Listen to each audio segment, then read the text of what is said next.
All right, what's up, guys? Welcome to episode 2 of the After Zero podcast. I am Mixed Beast or Chris. We also have here Jared or Kalzu, What's up? and also Brandon / Drunken Korean.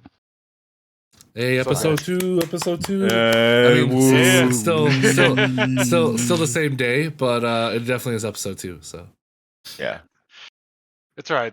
It had to work out this way, so it is what it is. all right. All right, So so- who bought What's up, juicy guys? topics? Just me.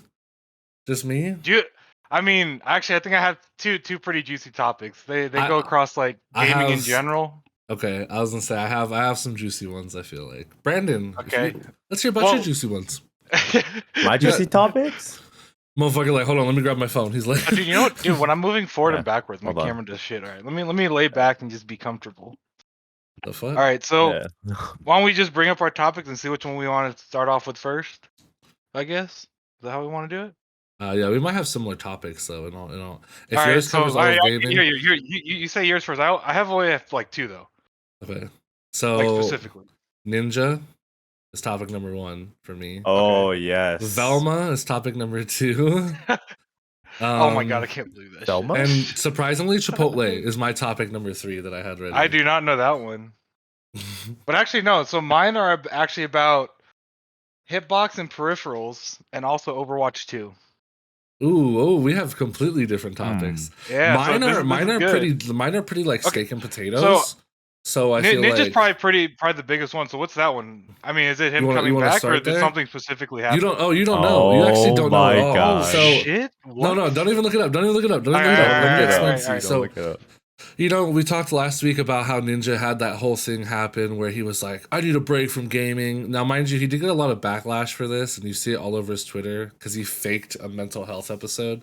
I mean, he never claimed he was having a mental health episode. He said he needs a break. I don't think that's considered. Yeah, right. I think that's digging into it a little bit, but what I'm with actually you there. happens is Ninja is streaming on every single platform. He's on So I did see Facebook, that. on Instagram, YouTube, Twitch, TikTok. He literally is across the board, which has drawn some polarizing arguments, I feel like. People are kind of split. Some people think it's the future, like XQC is like, this is the future of gaming. This is like how streaming progresses forward. You're on all platforms, you're blah, blah, blah, like exclusivity's kind of gone type of thing. And then Asmongold is like a detractor. He's completely on the other side. He's like, this is fucking stupid. I don't think this is good. I think this is bad. Mhm. So it's kind of interesting. And I can kind of delve into why they feel that way about each topic a little bit if you want. I feel like I can see both sides there. Yeah, what are your thoughts on that though? My initial thoughts, I don't know, it feels kind of weird. Like initially hearing that, it feels kind of weird. Okay. Because I don't know. I feel like you're just doing it. He's doing it in his position now because, like, it seems because of his, like, he was kind of on a downfall. It felt like. So this is trying to improve his outreach in that regard. It's also interesting on the fact though because now he's looking at multiple chats at a time, right? Like, he's looking at multiple chats, there's multiple and, chats with multiple different subscription styles, with multiple different bits or all that stuff. But what I will say with that is that it's completely different in the form of there are some programs. I don't know if he's using one, but there are some programs that can like culminate everything together. That way it's one whole chat and it's one whole broadcast. I mean, I'm sure he still calls it subscriptions like thanks for the 12-month sub. You know what I mean? He may not call it a membership. Like, isn't YouTube a membership? Isn't that what it is? So he may not use that verbiage, but I think across the board, it still points to the same thing. I mean, I can see that though. I can see where you're coming from. It's also interesting, like, I wonder how have any of the companies come out about it or anything like that? Like owners of the different websites? I don't think there's like a response. Or not owners, but yeah, I don't anything think like talking about it from like executives or anything like that. I don't think there's a response that I've heard. I haven't heard anything from like Twitch staff, Instagram staff, anything like that. Being on Instagram and TikTok is very interesting to me because I don't consider those live streaming platforms.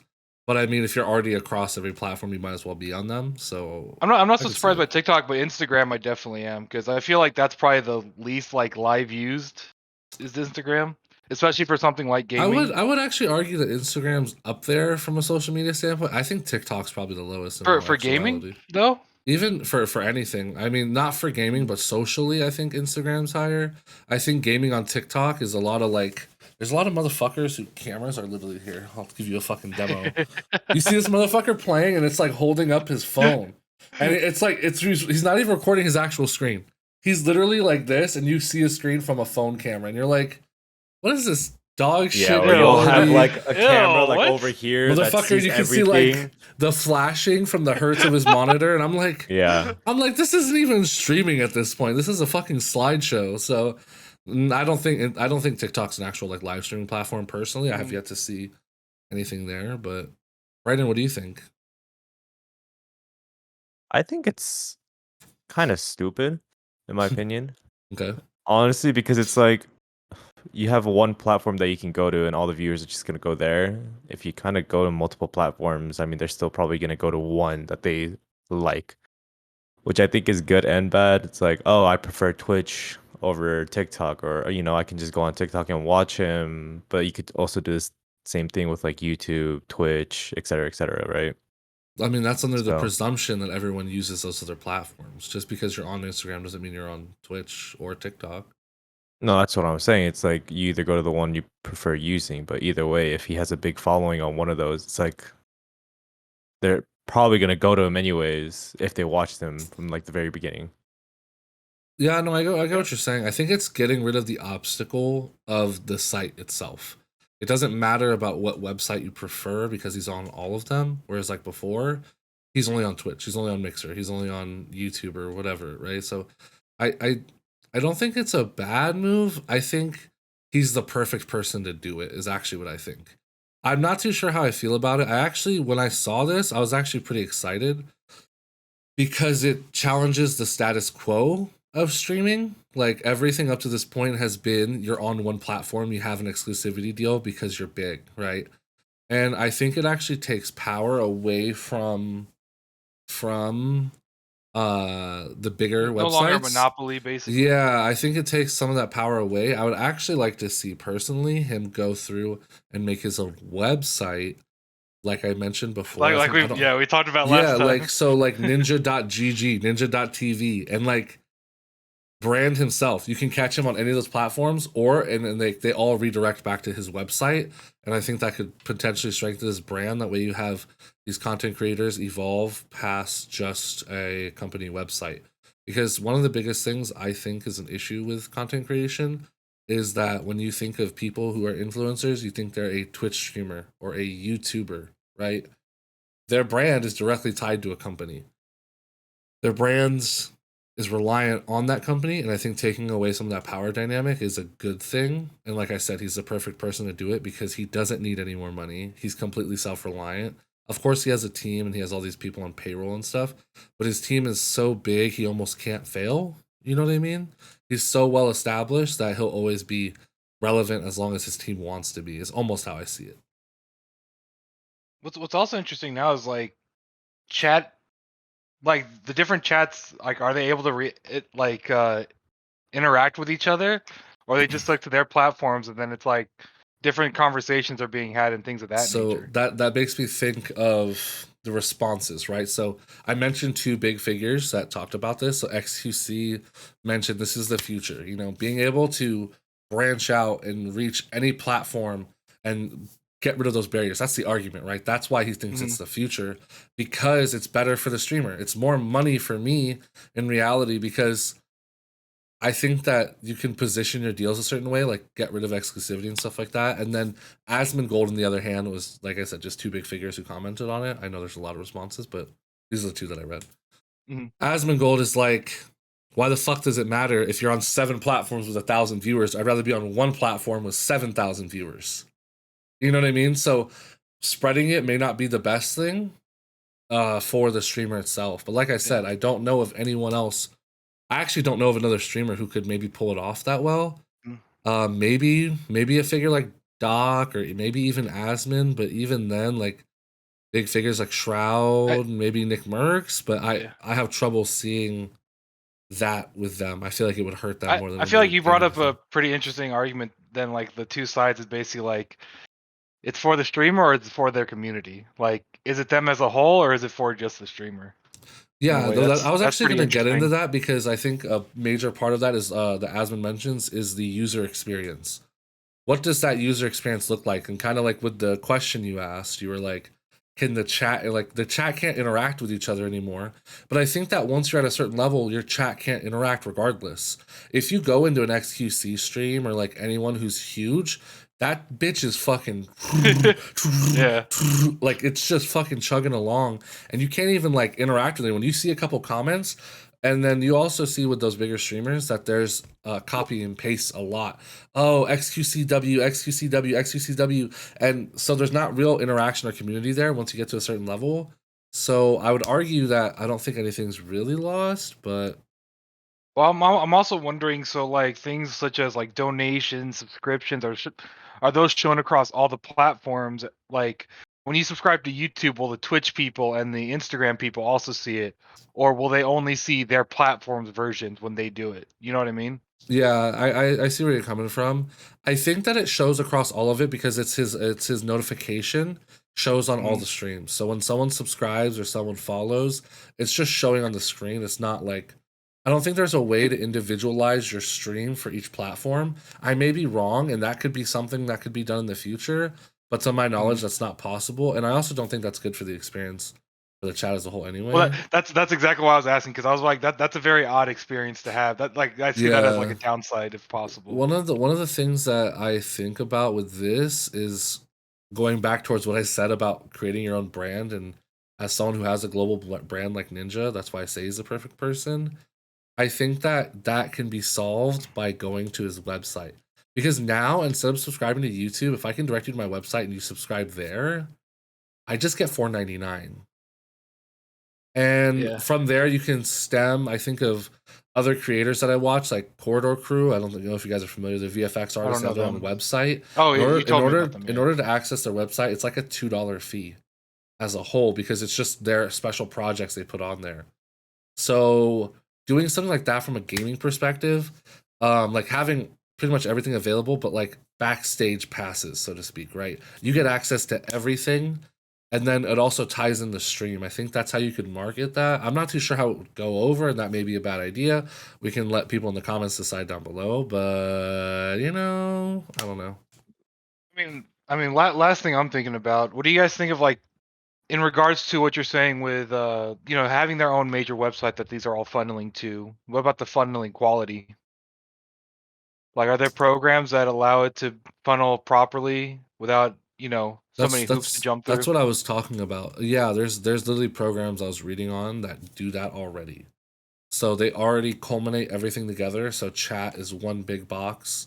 Your subs and all that are one big thing. What Oh, the I'm saying the logistics quality of the stream like itself for who?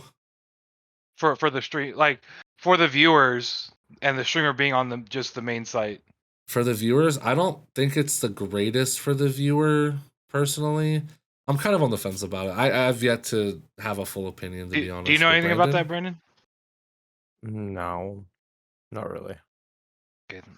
Yeah, that's pretty interesting though. Like just for the future going forward. Yeah, like I said, it's just something to shake up the industry. That's what got me excited. I'm like, holy shit, that's wild. I think that is huge. Like that is probably one of the biggest streaming news that's come from a creator ever.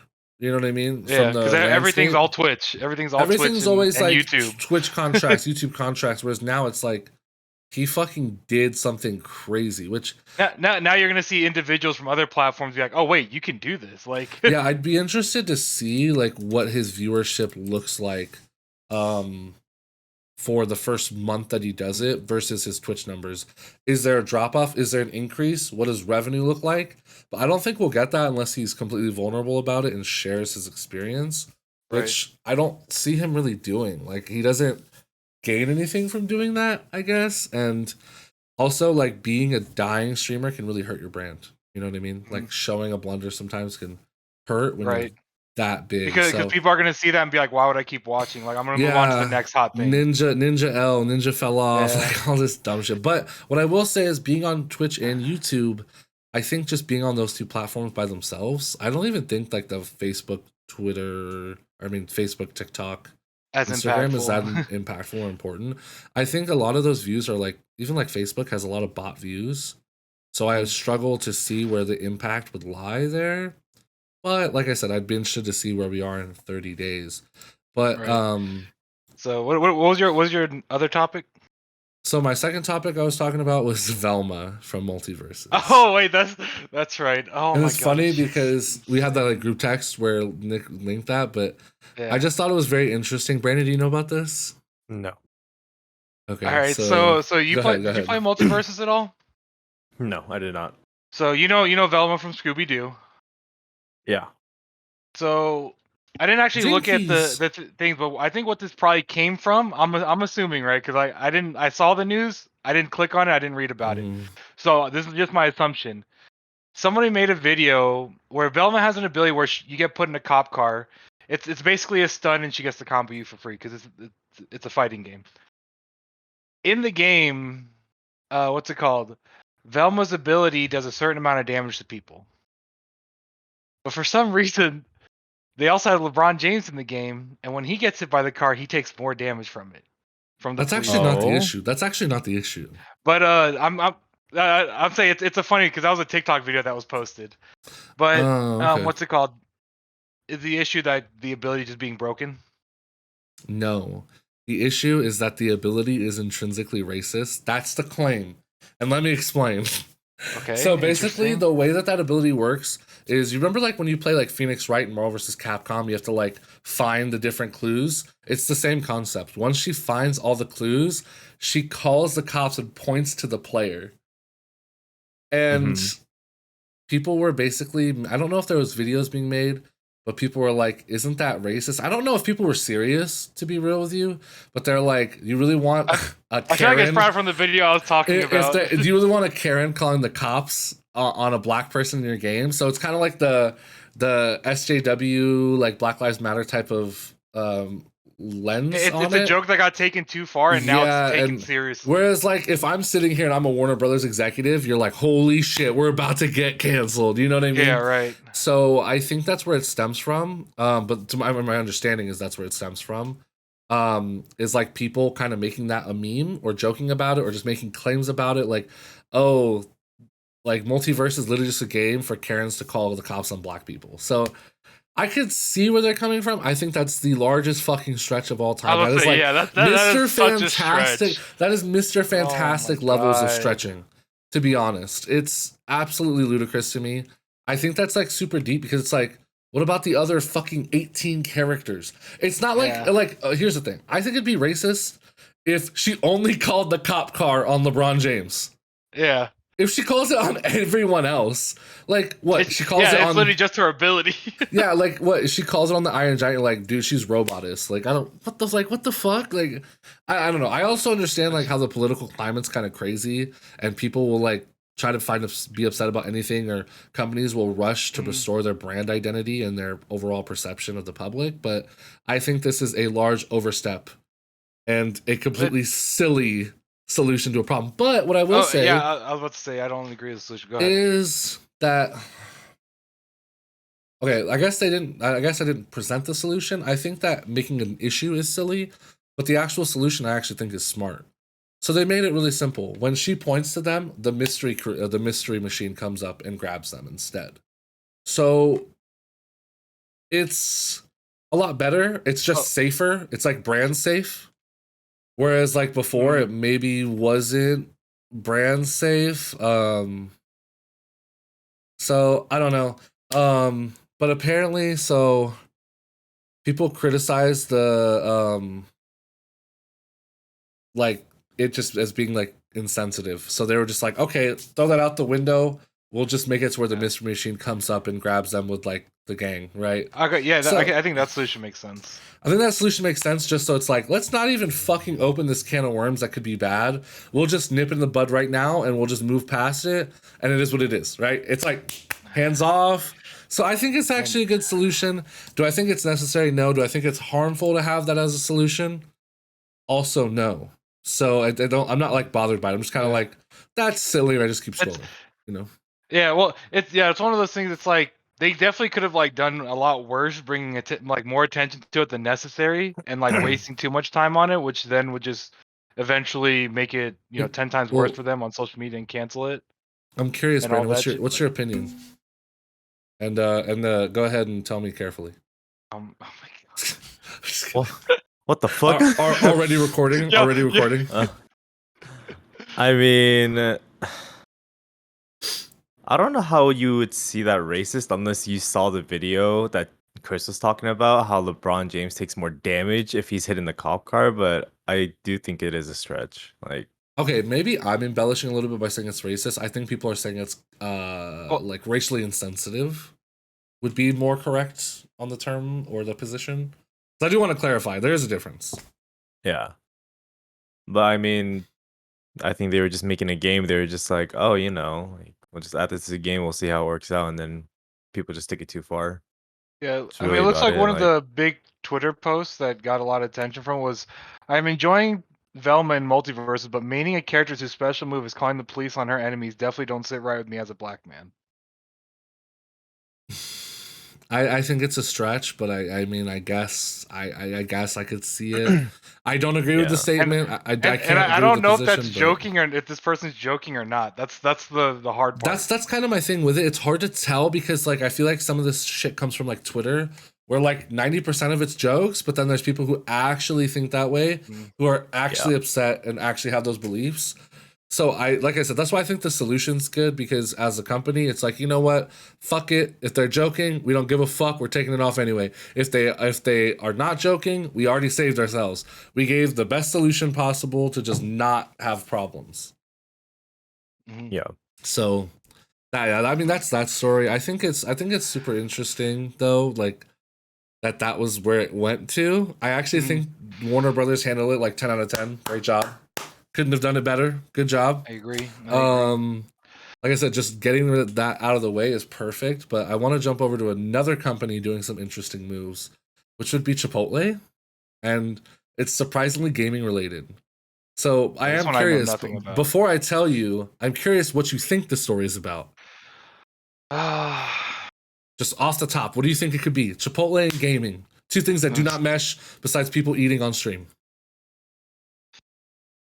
I don't know. They want to start a team or some shit. Okay, we're talking like sponsorship, starting a team. Brandon, what do you think? I think starting a team would make the most sense. Yeah, you got awfully wrong. Got awfully wrong. That's why it's funny though, because like the story just made me laugh because I was like, damn, I wonder what the impact looks like. This has to do with Roblox and Chipotle. So Roblox Chipotle is teaming up with Roblox to announce a new item on their menu that you can virtually taste by going to this Chipotle restaurant in Roblox, and it's an advertising campaign for their new like menu item, which I know that like sounds kind of whack, but I'm like, no, there's actually a lot that could be done with that. Actually, I literally I was just saying, I was like, no, that's actually not whack. Now like this is literally opening the door for so many companies to do this with huge games, even like things like GTA and shit like that. Yeah. Like, yeah, it's like Chipotle Grill Simulator, and it's also in VR apparently, from what I was reading. So I think it's actually a super cool idea. I think Chipotle being the ones to do it is kind of odd because, like, from a standpoint of that, I don't like visually, like, I can't visually taste food. Like, you know what I mean? Like, it's so limiting on it. Doesn't. Yeah. It doesn't pique the right commercials. Sense. You see how they look and you're like, Well, in my head, when I think about it, though, I'm thinking of like a fucking block steak, not even the actual steak, because I've never played Roblox. So in my head, I'm just imagining a Lego brick, and it's like, damn, look at that new Chipotle item. You know what I mean? Oh, so that's kind of where I'm coming from. But like I said, I think it's actually a super cool way to do it. I did see another company partner with the Roblox, which was the NFL. They have these Roblox chains that you can get for any 32 teams, so you can rep your NFL team.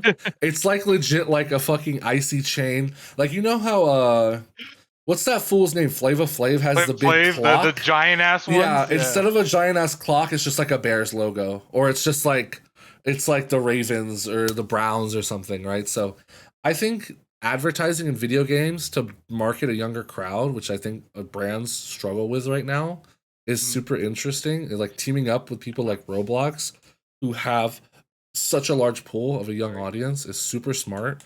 I think like 10 out of 10 to the marketing team at Chipotle. Like I said, do I think Chipotle is the best brand to do it? I would argue no, because like I said, I think it piques the wrong sense that you would require to get someone to do it, unless it's like super realistic looking, but I'm really not sure. No, but with that, like I said, I'd be interested to see what brands follow suit and start using things like Roblox or just other online games, and how that changes the sphere of even like esports, right? How does advertising look when companies want to start doing that? Because one of the things that I said before was like, it made me think of is like with Rocket League, why the fuck does not Rocket League not operate like NASCAR? Where I can put team or brand logos on my Rocket League car and they pay for that like space. I get it's different, but I still feel like that's something that's possible. NASCAR, it can be like itty bitty, but with Rocket League, it could be like the whole half of the car has a fucking Chipotle thing on it, or like it has like a Chick-fil-A, eat more chicken, or like whatever. I think that advertising in the gaming sphere, it being $1 billion industry, brings a new way for advertisers to touch a younger audience. That's what I was going to bring up too. Is like this is just showing how much the gaming industry is growing. Yep. Like now you're literally reaching these fast food chains that are now going to use you because of the impact and the amount of eyes you have on you to literally advertise for them and bring them in revenue. Absolutely. Because people will even do it jokingly, right? Like they'll be like, "Oh, look, they see Chipotle every day. It's one of those things in the back of your head. It's always going to be there. So it's like when you get hungry, it's like, oh, let me go get some Chipotle. Like it's not even going to be a thought. It's just going to happen. Yeah. Yeah. So No, yeah, I'm definitely there because I think that's actually huge. I think it's fucking huge. Like, I know it's like a small, minute thing. Like, I don't know how many people are gonna go rush to Roblox to go try out the new Chipotle item. Chipotle, way to But fucking go! yeah, but on it, another like clap to the Warner Bros is out here doing good work. The Chipotle marketing team is doing good work. Good job, companies. Meanwhile, you got 343 slacking behind. But fucking everyone just collectively. But truly, I think it's a good move. Like I said, I think towards the future, it'll be great to see how ads are used. But I also think of like dystopian society of like Ready Player One, when he's like, we can actually cover 90% of the screen before inducing seizure or whatever. So it makes me think of that shit, like how it changes negatively as well. But we'll see. Well, speaking of that, I don't know if you guys ever knew, but even in Street Fighter V, they literally advertise their own events in game on the loading screens. And like Yeah. Street Fighter V merch and shit on the loading screens. Yeah, I've Like been seeing a lot of games do that for the past couple years. Like, I'm always going to default to Rocket League, but Rocket League's done it for the longest time. They have their banners around the field that advertise RLCS. It advertises I didn't know whatever that. sponsor. Yeah, so if they have any sponsored vehicles going on, like I'm sure if I logged in right now, it probably has the Honda Type R on the side, like the Honda. Any sponsorships or any new cars that are out, they actually put the logo, or they put like the event. So they'll put like RLCS December 27th or something like that. So they've always done that. And their front page always like advertises their esports events, where it's like, click here, it takes you straight there. So I think the video game developers have always been in that headspace. I just think that we're starting to break way into like mainstream media and bigger food companies, your everyday like walk of life companies finally stepping in. So I'm interested to see it, because I think that one of the things in Western culture is we have a primary focus on regular sports and like football and all that. And I think you're starting to see a slow shift. I think football is like bigger than it's ever been. But even like the NFL is taking notice of this younger generation that will like fucking go to football practice, they go home, they play Roblox. So they're it's like starting you to said, see like how the NFL's the biggest it's ever been, and so is the gaming industry, right? right. Like, and that's worldwide, not just Western like football is. So Yeah, I'm yeah, interested to see like that's insane. I'm interested to see how that develops as well, just how things like the NFL and that sort of culture shifts. Because I mean, if you look at companies like, I'm sure Brandon, you can speak on this, like Korea or like Japan, how it's, or China, it's ingrained in the culture. Like if you look at like League of They're Legends celebrities. events, they're fucking LeBron James, bro. Like Yeah. Faker's LeBron James. You know what I mean? So it's very interesting. Well, actually, I don't know about. Mm, Well, I know in like Japanese culture, it's pretty big like that. Is Go it ahead. like that yeah. in Go ahead, Korean Brandon. culture as well, Brandon? Well, from my experience with the whole Faker situation specifically, a lot of Koreans don't like Faker. Okay, you got what Surprisingly. I'm just saying as But an I example. know what you Yeah. mean, but like, yeah, I can agree. It's crazy because I don't like a lot of. Never mind. Alright, so next topic I want to talk Were Bro, we I'm about. about to be get like, canceled? I'm about to be like Velma. Were we about to get canceled? You need to put After Zero merch on now. Oh no. Oh shit. All right, so Oh. if you guys didn't hear, Overwatch 2 Oh is getting a God. new character. Hold on. Let's wait a second. Everyone just. Okay, go ahead. Disappoint me. And like I Activision. said, this is something to talk about across gaming in general because of like what's being done. Overwatch 2 is getting a new character that is being unlocked via Battle Pass. Now it is on the. They say it's on the free side of the Battle Pass, but it is part of the Battle Pass. You don't get them right away. They are a level in the Battle Pass. Brandon, I'll let you go first, but I have a lot of thoughts. Because like I said, this can go across all games. I think Siege did this first, actually. I think Siege actually lets you unlock characters via Battle Pass. So I'm not surprised. I was just more concerned as it, like, can they only get it through the Battle Pass and then buy it with real As we money? know. Okay. So it's too early to determine if there is a free option to achieve the character. There's nothing set in stone yet. Like there hasn't been anything that comes out, but they did come forward and say that this new character is in the Battle Pass. Okay. So what are you guys' thoughts on that? Give us your whole rundown, Brandon. I mean, I already experienced it from Siege, so I think it was kind of stupid. But So how was it in Siege? I mean, you played. What do you mean? No, but but these characters you could get them outside of the Battle Pass. Yeah, you could buy it with real money. But like, so you would have to buy a pass. You can get them early, or you can unlock it through the Battle Pass, or you buy it with real money. So you have the in-game currency. You can a renown. Yeah, like you have in-game currency. That's how I unlocked it was with the renown. Yeah, but if you don't buy with real money, you can't use that operator for like a week or two or something like that. So I just like I didn't really care, but I think it was kind of stupid. Because I'm definitely assuming that like from how it was said and what's being said is that like it's just the Battle Pass. Yeah. Like, because as far as we know, Overwatch doesn't have like an in-game currency besides gold, like in the first one. But that was just to unlock skins and stuff. You didn't unlock characters with that. Yeah, that's why I'm sitting here, because like Siege, it wasn't so bad. Like you unlock the character after a few weeks, you buy the Battle Pass, whatever. Like it is what it is. Or you can buy with Renown if you have enough. And were they in the first level of the Battle Pass? Like you got them right away as soon as you purchased the Battle Pass? Or were they like a few levels down? Okay. I think it was like as you purchase the Battle Pass. I don't. So just to be clear on the Siege system, and I may be wrong, I believe they're not in the Battle Pass. But if you purchase the Battle Pass, you get the character. Like a bundle deal. You can't get them for free with the free Battle Pass. The only way you get them is by purchasing it. The moment you purchase it, you get that character. The premium version. Yeah, so the Battle Pass comes with Amaru as an example. And it's a bundle deal. So when you buy it, you get both. But if you're only on the free version, which they have the shittiest free version, you don't get the character. You just have to use your Renown to unlock them. Yeah, which we all know how Siege is with Renown. It takes forever to get. How much is like 16,000? Yeah. It's 25,000 for new characters.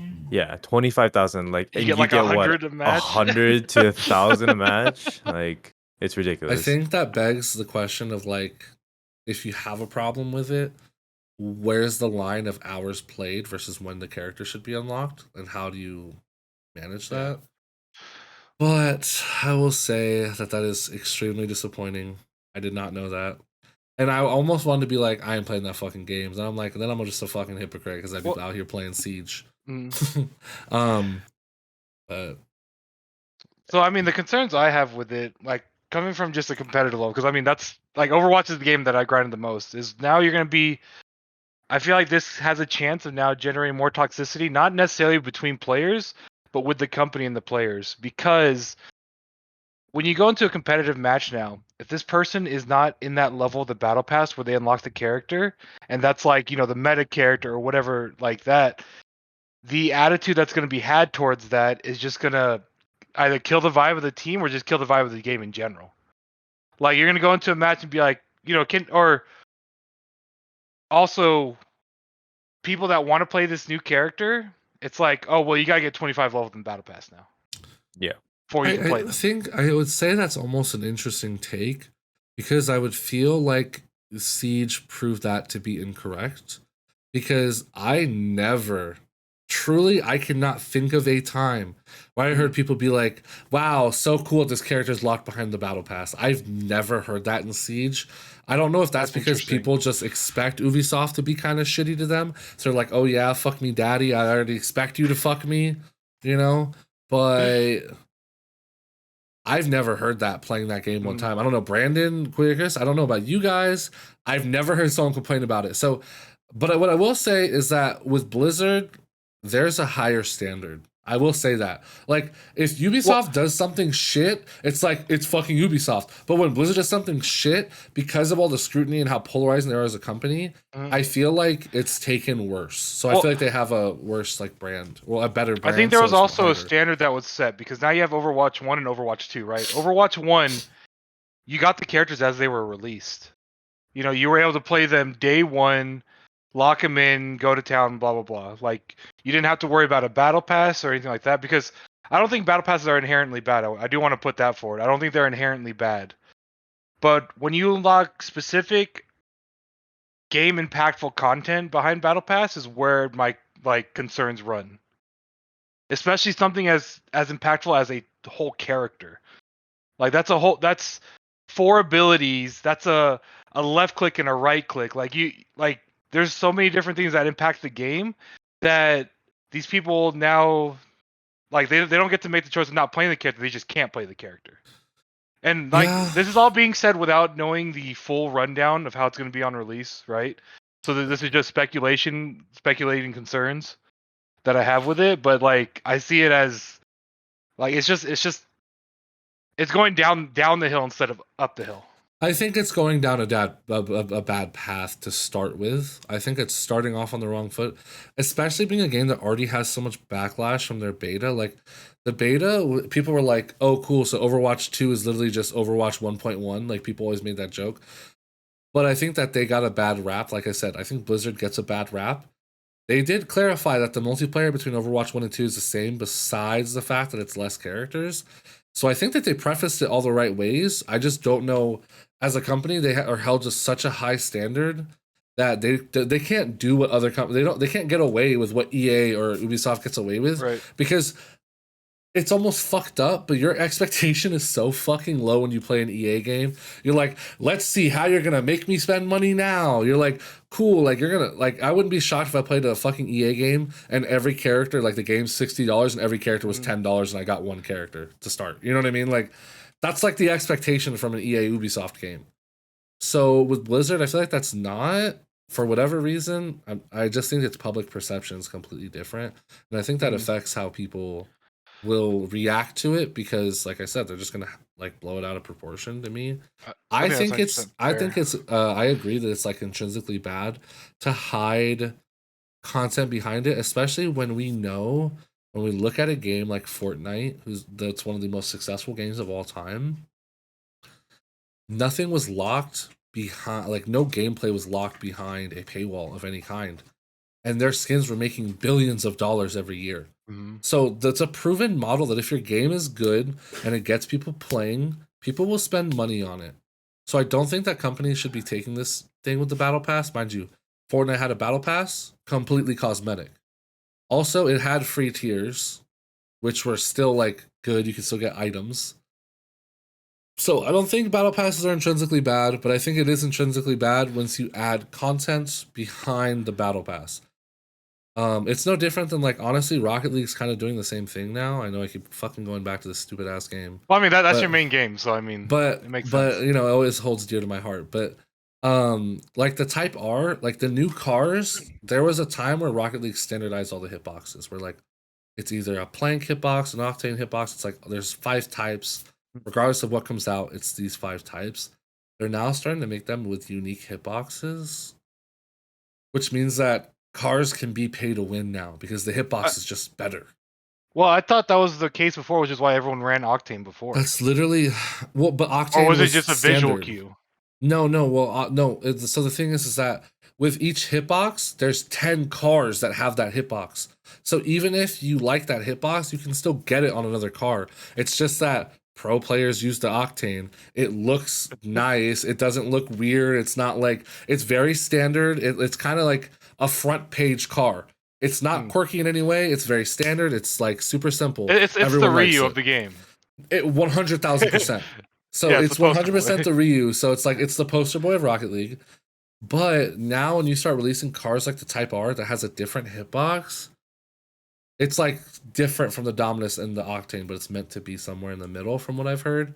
But it's different. So it's like, why is there a fucking car behind a battle pass now? Yeah, it's 100% pay to win now. So it's Like, the same thing. Whether the car is good or bad, that's a pay to win model. Which, like, at the end of the day, you're like, oh, you can win with any car. Yes, you can win with any character as well. But if one is just better, one's just better, you know? Right. If I play at 100 and you play at 100, but you only won because your car's better or your character or your hero or whatever, then there's a problem, you know? So that's my outlook on it anyway. Well, I think another thing this talk. I'll go. What's up, Brandon? No, I was gonna say if they did it like Valorant, where you know how you have to unlock characters, you have to reach a certain amount of EXP to unlock characters, and there's a bunch of tiers that you have to go through in order to unlock them. I think that would be okay, but maybe they worded it to say battle pass, but hopefully it's not a battle pass. It's more like a Valorant thing where you can unlock the characters after you activate a contract. I think that would be a lot better. So I actually can see that, like where they branded it battle pass, but it's not. Yeah. It's just like because in Valorant it kind of comes off like a battle pass. It's like a battle pass for each character. I actually think Valorant has like the best system. Hats off Valorant. Good job, Riot. Oh my god. a lot of companies doing good stuff lately. Another concern that I can see with this is, so if you don't get far enough in the battle pass, you don't get the character. The battle pass ends. You go to the next season. Now what? Yeah. And then Blizzard comes forward and says, "Oh, hey, we're gonna have a system in place to unlock the character." So I'm like, why are we doing all the why are we putting all these obstacles if you just want people to have the character anyways? Like, is it just to put game time in the game? And if that's the case, like, these obstacles still don't make too much sense in that regard. I would argue they do, because as much as like it's one of those things of like it's like a gamble that companies go through, I feel like, where you're debating whether the small impact of making each player play 2 more hours every day by putting in a system like that affects the overall game. Like, will people actually stop playing if this isn't the game? No. So can we make people play 2 hours more on average because they're trying to finish this battle pass? Yes. You see it all the time. When we played Fortnite and I didn't finish the battle pass, I played fucking 12 hours 2 days in a row fucking finishing the battle pass. I went from level 32 in the battle pass to 100 in 2 days, grinding out the battle pass. For what fucking reason did I do that? Only because the battle pass was there. All this comes back to my gripe of like the gaming industry in general, right? Where it's like you're doing these things that just make the player experience worse, just to make them spend more time on the game instead of just making the game good. Yeah, I think, but I think it works. So that's the problem, is that it literally works. Is that, well, I mean, yeah, it's become like the norm now. So it's accepted and people expect it now. I don't even know if it's just the fact that it's the norm, other than like people love striving for things and giving them a daily thing to do. Like something as simple as doing a daily quest, even though you're like, oh, it's fucking chores, that works for like 90% of gamers, I feel like. So it's one of those things of it being a calculated risk. We risk this player base, but in return, we're gaining an hour from every player in this circle. So in overall, we win. If we lose 10,000 players, but I gain an hour from 50,000 players. Do I care about those 10,000 anymore? And obviously I'm spitballing figures here, but I think the concept is related here extremely well. So yeah, no, I think that makes sense. It's just it leaves a bad taste in the mouth when it's like these people worked in this battle pass to get this character. Now we're down the line in season 3, and you're like, oh, these people didn't play in season 1, but they need the character, so here's the character. Now those people in season 1, they were, like as you said, they were striving for it, and now it's like now it was handed out. Yeah, I think that's like, I would assume, and again, I assume that's not the thing, because that's literally like game suicide. The quickest way to kill a game is to make an OP character unobtainable. You know what I mean? Like, or just flat out put it behind a paywall. If it's just flat out a paywall, they're fucking stupider. Like, they're fucking dumber than dog shit, dude. Like that would be one of the dumbest things you could do, because it's like, cool, this guy's OP and I can't get them because I didn't play fucking 12 months ago, right? Yeah. I don't see them doing that. There's no way they're that fucking stupid. I have to believe that no company is that dumb to commit suicide on their own game. Yeah. I just have to. But it is Blizzard. They've done worse, as we all know. They've done worse. So, we'll just have to see what happens when it comes out. Like what the reality of it is. Yeah, what the reality looks like. Like I said, I don't see them. I could totally see them making gold a currency to unlock characters, but fuck them if they do that. That's super annoying. All right, so last thing I have is about. So this is really big in the FGC right now. You guys know what the hitbox before you is? go, what's FGC? Oh, the fighting game community. Okay. And the reason I say this affects all gaming is because it's essentially about peripherals being cheating. And because everyone in the FGC says the hitbox is cheating, because you basically, the hitbox is your left on your left hand is your movement keys, which are just 4 buttons now, compared to your traditional arcade stick or the pad, which is the controller with the D-pad or the stick of its own. I think the best way to explain it is like it's akin to using WSAD for movement and still having it's like a keyboard punch buttons. Yeah. Like a hitbox is basically a keyboard. Yeah. And people are saying that it's cheating because of the cleaner inputs and the speed at which you can do these inputs. Brandon, you want to go first? I know you guys don't really play fighting games all that much, but I hope that what I described kind of gives you an idea. Let me bridge the gap here for a moment, because I don't think this is a fighting game problem. This is a video game problem as a whole. Obviously, FPSs are one of the largest games that you can find. The battle of peripherals has always been a thing about this one has this advantage, this one has this. I think this actually plays 100% into that conversation, but is by default different because there's no third-party software allowing these inputs to be faster. The controller is just laid out in a way that makes it easier. So I don't think that it's bad, and I don't think it's cheating. I don't think it's hacking. And I will say I have a hitbox. Full disclosure. Yeah, okay, yeah. I guess we should talk about this idea. Is I'm a hitbox main now, and I mean you're essentially a hitbox main as well. Yeah. In games that allow it. But Brandon, what do you think? Like, outside of looking in, you don't play fighting games. Just hearing that. So just to be clear, there's 3 controllers. The first one would be like a gamepad, similar to a PS5 controller. Yeah, when we say pad, we're talking about those controllers that you take home. When we say arcade stick, it's when you go to the arcade. You have the stick for the movement, and you have your 6 buttons. Okay. On the right side. Now imagine and then the hitbox here. I think I've seen Jared's hitbox. Yeah. Do you have it, Jared, so you can show it? I have it mine over there. But imagine you have the arcade buttons, but you have your WSAD keys right here as well. For movement. So your inputs are perfect. Like when you do like a quarter circle forward, you have to make this input with the stick, right? So you're hitting this quarter circle forward or half circle forward. You can mess up that input very easily because you could over rotate. You could not rotate at the right spot and like not get the right input. Actually, here's what. So WASD on the keyboard is basically the hitbox's movement keys. I get that. So with the hitbox, people are saying it's like too easy to do inputs. It's basically cheating because it's way easier. I guess is the argument. I don't know. I just don't understand the argument, to be honest. It's essentially a modern device versus traditional devices. Like that's truly what the argument is. Like, is the older heads are saying that it's cheating because they had to work for their inputs essentially, and the new one doesn't. It essentially makes it easier for them and does it for them. Yeah, I mean, all I can say is get over it. Evolve with the times. No, Like, but hold on. That's like saying that using. Remember, like when the mouse came out with all the side buttons. That's like being like, that's fucking cheating. You have buttons on the side of your mouse. Like, Yeah. it's the same button you could program But on your keyboard. It's just in a different spot.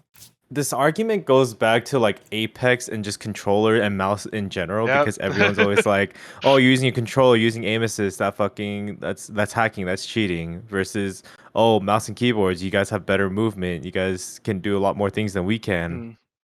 And it just comes down to like, I guess what we should weigh against then is like the essentially pros and cons of the different ones, right? Because that's what it is with mouse and keyboard versus controller. Controller gets the aim assist, but they don't have the movement. Mouse and keyboard has precision aiming and the movement, but they don't have the aim assist, right? That's always the argument with the two. Yeah. So with this, the hitbox, like I said, it's faster, more accurate. I'm still a little bit uneducated on this part, but there are software issues in the games that treat the controllers different as well. Say for instance, when you hit forward and back at the same time on the hitbox, I'm pretty sure the movement you always get is forward.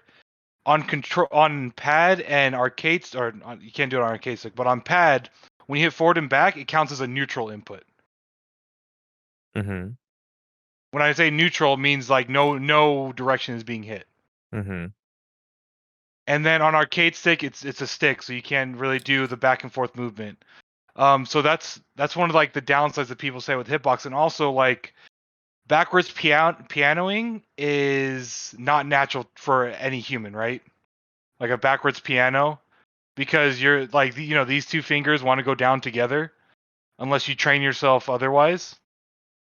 So that's another downside that people see with the hitbox. What he's referring to is that a natural input on the hitbox is to do this, right? Middle, Yeah, like a piano finger, is this. Ring finger, middle finger, index. Do it backwards now. Do index, middle, and this. So go like this. So do this, right? This is easy. Now do it backwards. It's really weird to do. Like, it's not natural. So those are like the downsides or the cons of the hitbox, is that it's a very unfamiliar movement to like, even like look at mine, like mine's not synced up. Whereas if I do this, everyone can do this very naturally. You have very distinct motor functions where this is like applicable. But this, and the human body, when you do it the other way, it wants to do the middle and the ring finger at the same time, essentially. So those are like the cons of using the controller, is that some of the inputs mechanically are against you because by default you just can't naturally do that. You have to train yourself. On a pad, honestly, the pad's probably the most human-like controller for people. It's the most comfortable one. The way it sits, the way it operates the thumbs holding. There's like no learning curve. Exactly. There's no barrier to entry where it's like when you first use a hitbox, you got to get used to the movement keys. Same thing with an arcade stick. Yeah, I remember trying to do DBZ. I'd always have to train like 5 times more on the other side than the front. Like I do like a Kamehameha, like just boom, Kamehameha, off rip, easy. Go the other way, I'm like, oh fuck. Like so it's different. Which is why in fighting games there's always a battle between first player side and second player side. But that's essentially what the whole conversation is about with peripherals. I think I agree with Brandon, like get over it, because again, I don't think there's a software issue. Some of the cons you're talking about with Hitbox, I could see where like a developer, I don't know what the hardware issue is that would stop you from being able to program that similar to a pad. I'm not familiar, but at the same time, the difference, I think they are equal conversations. Like I said too, I'm not fully educated on like that side of the argument, so I think that the arguments are in the same wheelhouse, but I think they're actually completely different, because one object so with keyboard and mouse versus controller, you're talking about having your whole arm to do your mouse, and this is just a stick, right? So that's the mechanical side of it. But there is an actual side to the fact that you can have software to help you. The games implement software to help you aim. That's where the argument actually breaks down. No one ever says like the argument with controller players is like, well, we need this help because you get your whole arm. The computer player's like, okay, but I'm still aiming. Like I still have the skill. Whereas a lot of the skill is taken out of controller by having aim by having aim assist. If you took out aim assist, there would not be a single pro player anywhere in controller anywhere, which I'm okay with as someone who's always played PC games. I get where that could be biased, well, but we played controller but before. I'm like, I don't give a flying fuck what medium you use because there's some nasty ass controller players. But I do care how much aim assist is in the game because I think that it's akin to using a hack tool. I don't care what the fuck anyone says. Using a software to benefit your game, mind you, that software is implemented with the game developer. Literally what a hack is. I just disagree. I don't disagree with controller players. I disagree with the developer having it. Those are two different things. If you use controller, more power to you. Fucking game on. Shred me in Apex when we're up close. That's fine. I'm definitely fucking tap strafing around your head. But I'm mad at the developer. I'm not mad at the player. You're just using a medium that was offered to you. Yeah. For hitbox versus like fight stick or pad, like it's just the medium. Like to my knowledge, I mean, correct me if I'm wrong, or if someone else knows, they can hit us up on Twitter or whatever. But it's just the medium. Quite literally, just the medium is changing. You just don't like the fact that I can do it better than you. So what you're not liking is the fact that there is now a new controller that uses already like arcade buttons are already a thing. So it's not like there's these new arcade buttons that help you do the input. They just make the input easier by the way it's laid out. All you did was change the layout of a controller. How is that cheating? And, I don't understand that. I've always been on the side of like, when it comes to controllers, with whether it's arcade stick, hitbox, or pad, it's personal preference because it's definitely easier as people who came from mouse and keyboard, the hitbox makes sense to us. Yeah. Like an arcade stick, I don't have that movement down. Like I will never be able to. I didn't grow up in an arcade. Like as much as I enjoyed the games and stuff, like that movement never felt normal or comfortable to me. Like control was always natural, or not controller. Keyboard was always natural, and so was pad. Like it's like you said, it's just another medium. Like there's no true advantage to it in my eyes because it's like if this person's using people of equal skill, whether using hitbox and arcade stick, are going to end up even. Like in every scenario that I play out, they're going to end up even. Yeah. No matter what. Yeah, it's just more like what you're comfortable with. And I think that what people don't like is that there's something that makes it easier. They're like, well, I had to go through learning how to do this in the stick. You should have to. It's like, why should I have to if people were just smarter and adapted the technology? It's like, to me, it's almost similar. Like there's sports all across the world that change. Like if you look at, I'll just say like track and field, like shoes just got better, to be honest with you. So time started decreasing. In reality, people are not really much faster than Jesse Owens was back in, I don't even remember what fucking year that fool ran, but like the tools got better. The tools to do the job got better. The people got more efficient. The tools got more efficient. I don't think there's anything wrong with that. And I don't think that being a detractor against that is bad unless things start being automated. If I could hit one button to do a dragon punch, which is like the Z input, Brandon, it's hard to do on a stick. Hard. I don't think it's hard, but I think it can be for people walking in. That I'd be like, that's fucking cheating. You can't just macro shit. That takes a skill. Well, the one thing I'll say that hitbox has an advantage on is like you have your fingers on the forward and backwards key, right? You are always going to be faster than an arcade stick player going from forward to back on their stick. You're going to be able to do your walk block faster than them no matter what. But honestly, I don't see that as like a true issue in the way that it's being presented where hitbox needed to be banned. Well, I will argue on the other side too, though, that I think that other inputs are just harder on hitbox than they are on like pad, as an example. Like I think, when you do the like double circle on Zangief, like that motion. Yeah. That's so fucking hard on hitbox. I actually tried it and I was like, holy shit, this is because you're like it's like a weird input or like even doing with a a lot of dragon those punch. inputs too, there's different like movement and key inputs that are like use as shortcuts on it. Yeah. But I 100% get what you're saying because it definitely is. I also think that dragon punches are actually harder on hitbox. I don't care what anyone says. I'll die by that hill. I genuinely think they're harder because I can dragon punch so easily on a fucking controller. Like I think it's just boom easy. When I try to do it on a hitbox, I have to like fucking and I still fuck up. Like I have to like fumble trying to get my fingers to do the right thing. And it's like talking about it now, like the back and forth. It seems like such a silly argument because it's like there's in my mind essentially minor pros and cons to each one that they literally feel like they level out at the end of the day. Where it's still in my head comes out to personal preference, what you're comfortable, what you grew up with, and what you like came into the scene with essentially. Yeah, and it's like the one argument I can see is like I said, the forward and backward for the quicker blocking is like hitbox has an advantage there. Yep. But I mean, at the end of the day, if you're a good player and you have the read, like, you know, I think the better player still wins. Like that one input, one instance, if you lose because of that one thing, there's 1,000 things you could have done better during the match to win regardless of the medium. Like I think a lot of times people blame the medium of how someone's playing rather than just blaming themselves and be like, I played that poorly. Because it's hard to be self-reflective and say, I did something wrong. Like, if Brandon gets fucking opt in Valorant, he'll be like, why the fuck did my teammate smoke that? It's like, nah, motherfucker, why'd you peek it? Which, Brandon, I don't think that happens to you very often. I'm just giving an example. So, not reflective of your gameplay, just an example. Yeah, it's like when people are like, why is he there? Yeah, you're like, motherfucker, why didn't you check your corner? Like, what do you mean, why is he there?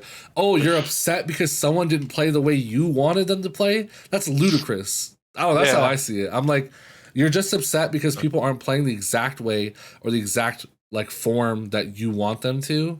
So I don't know. I think it's the same argument at the end of the day in terms of, or I mean, I think it's in the same wheelhouse, but I think it is a different argument than keyboard versus controller, because I would love to dive into that more with like how you guys. Well, like you said, that's truly a software side thing and something that's developed by the developer. Yeah. But yeah, I mean, essentially, I'm waiting to still see something so drastic, like with the hitbox, you know, argument and all that, that truly is something game changing. Besides these minor things that, you know, each medium has its own minor, advantage. Yeah, I feel like it's like a fad in a way. Like, I don't think it replaces the stick. I see it as a fad. It's a new thing. People are excited about it because how many controller options has there been in the FGC over the course of 20 plus years? None. You know, like, I mean, there was like that one controller that came out where it had the 6 buttons. Remember, we had that shit? The Street Fighter controller on the PS3. It had the stick, but then it had 6 buttons instead of 4. Like, that was pretty cool. That's controllers like with the turbo button. I mean, the turbo button's low key cheating. I don't care what anyone says. That's actually cheating. Like, imagine, like, that's like this is where the difference is for me though. If you go into Call of Duty and you grab the FAL and MW2 and you have a modded control, you hit R2 once, it goes, right? That's fucking cheating. That's 100% cheating. 100%. If I fucking, right? That's different.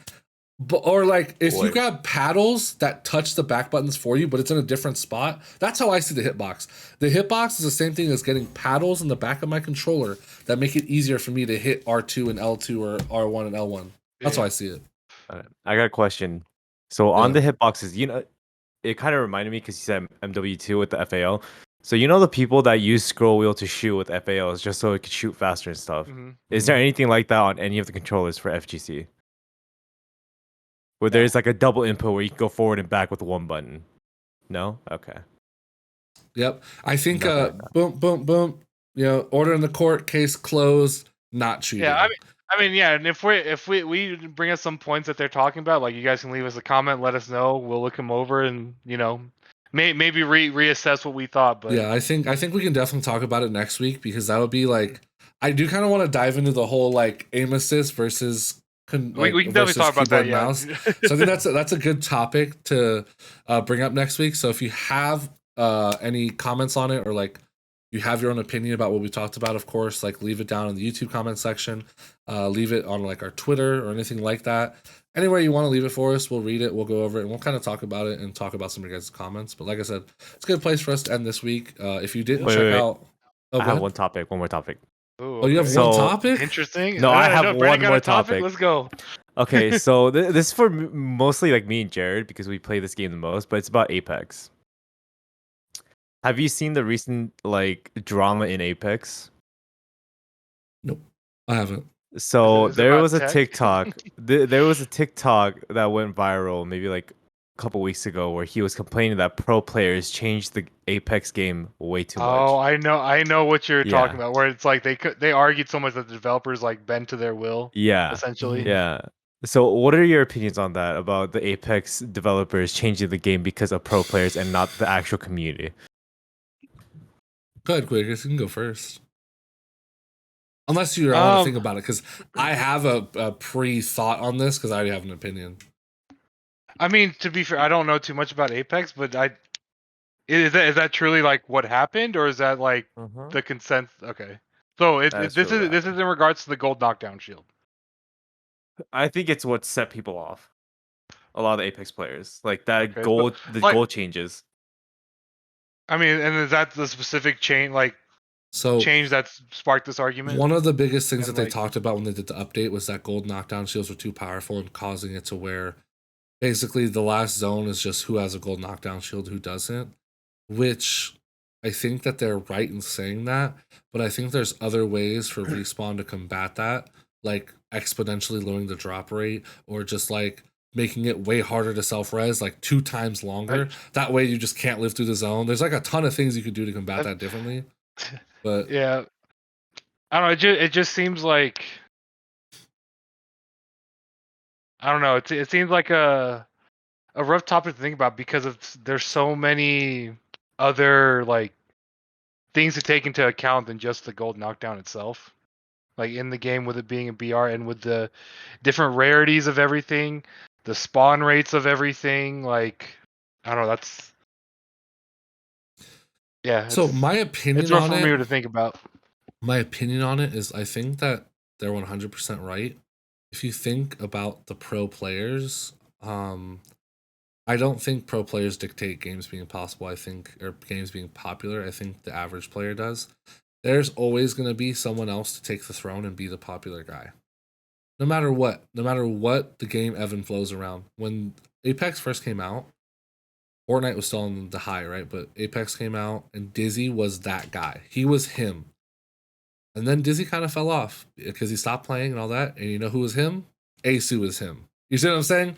There's always going to be pro players to replace the current wave of pro players. Now, can it hurt the scene a little bit? Sure, because there's always an influx of players from like, I saw Snipe Down do this, so I'm going to go try it. Or like, getting people to watch pro players is good. But I don't think the pro players, I would argue that content creators matter more than pro players, to be honest. Because I think that content creators can be a reflection of what the average game looks like. Pro players are not a reflection of what the average Apex game looks like. And that's true across any game. Point whatever percent of a population is not reflective of the state of the game. It's more the average people and the masses of people who play it every day. So their games are intrinsically different because they just play differently. They have strategy. And I think it's important to balance the strategy of pro play so that it's still entertaining, it's still fun for the viewer, and it's fun for the pro player. But I think when you prioritize the pro player and their thoughts versus the average consumer and the gamer, I don't think it goes over well. Which is kind of what I feel like we're seeing right now, is you have a community of people who are like, this isn't a fucking problem. It's a problem in fucking pro play where everyone looks for a fucking gold knockdown for 10 years. They sit in a house for 20 years, and these motherfuckers have a wife and kids in a house, and they decide to fight right at the last circle. So I don't think that the person was wrong in their opinion. I actually agree with them. So this is also what sparked the whole thing. Like it's become big. The whole pro lobbies need to be different from the normie lobbies. Like that also what sparked from this, right? Yeah. Yeah, I just think there's a way that you can approach certain balance changes with pro play in mind. But it can't be priority, to be honest. Like, if it's Well- priority, then no one's gonna fucking play your game if it's just unenjoyable or the- you take the out way features I people like. The way I see it too is like you became a pro, like you went from a casual player to a pro player in the game, in the environment that it was in.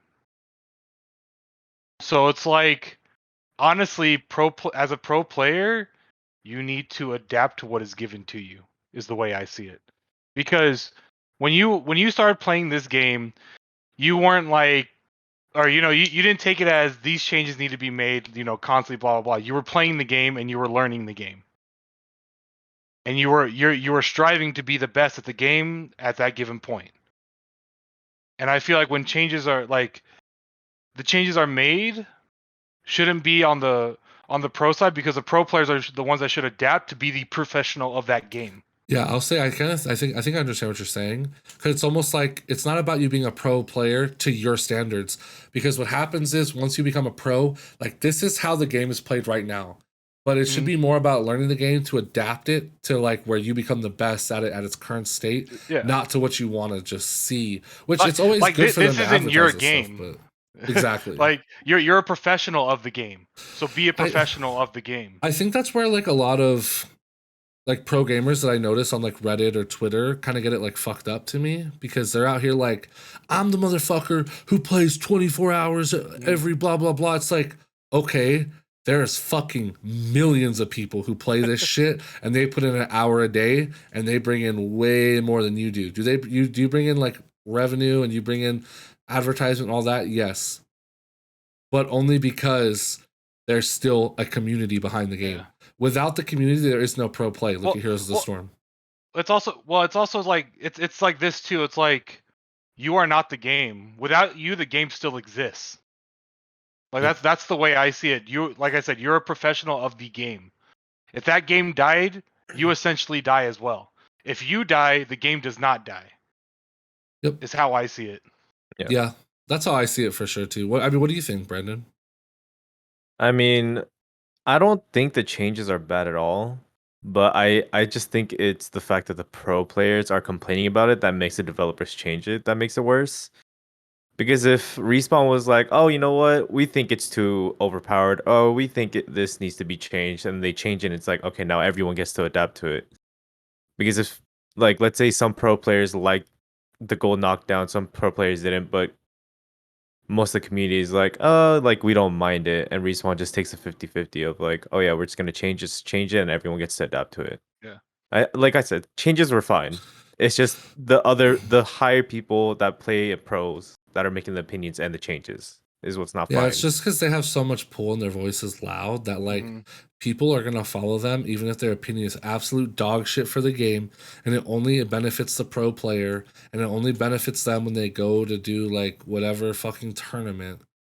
I think that it's easy for it to just like have players behind you, because you just have fanboys and they're gonna stand behind you because of who you are, and not because your opinion's good or valid or anything like that.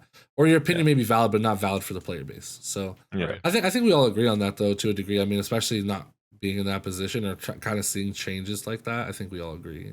Yeah. But like I said, I think that's a good place to end. I actually like that topic you brought up, Brandon. But if you have, like we mentioned before, if you have comments about anything we talked about today, you can leave them in YouTube, or you can message us directly on Twitter, just at us.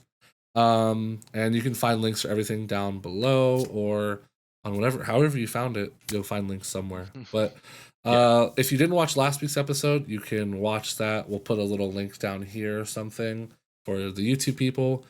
For anyone else who's watching or listening on Apple or Spotify, we did a double feature episode, so there should be another episode down below. It's episode 1. Go ahead and watch that, and then of course subscribe, do all those things, follow, turn all that shit on. But we'll see you guys next week. Yeah. See you next week. See you next week.